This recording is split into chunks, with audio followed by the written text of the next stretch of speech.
সারাদিন নাচলে হবে? মাংস রান্না কখন? তুমি চিন্তা করো না, আমি এক্ষুনি গিয়ে রান্না করছি। এবার প্রথমে শিলনোড়ায় গোটা ধনে, জিরে, শুকনো লঙ্কা, আদা অল্প জল দিয়ে মিহি করে বাটবো। ওই পাটায় কিছুটা রসুন থেতিয়ে নেব।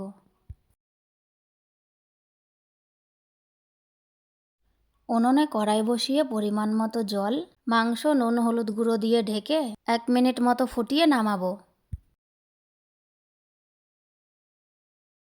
এবার কড়াইয়ে তেল ঢেলে গরম তেলে কিছুটা আলু নুন দিয়ে লালচে করে ভেজে নামাবো।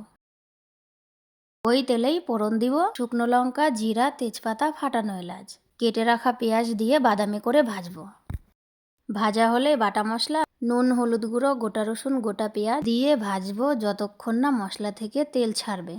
মশলা থেকে তেল ছাড়লে গরম জল থেকে মাংস ছেঁকে দিয়ে 2 মিনিট মতো নেড়েচেড়ে ভাজবো। এবার মাংস ছাকা ফোটানো জল দিয়ে ঢেকে ঢেকে কষবো।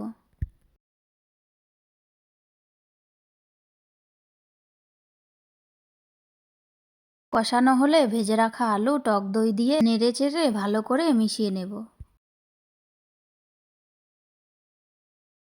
মেশানো হলে ফোটানো জল পরিমাণ মতো দিয়ে ভালো করে ফোটাবো।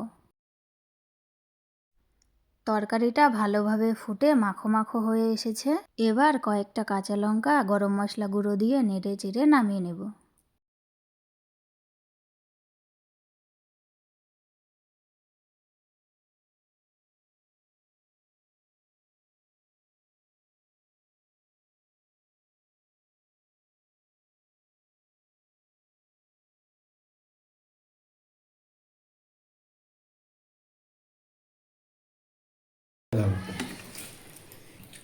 দারুণ হয়েছে, কি করে বানিয়েছো?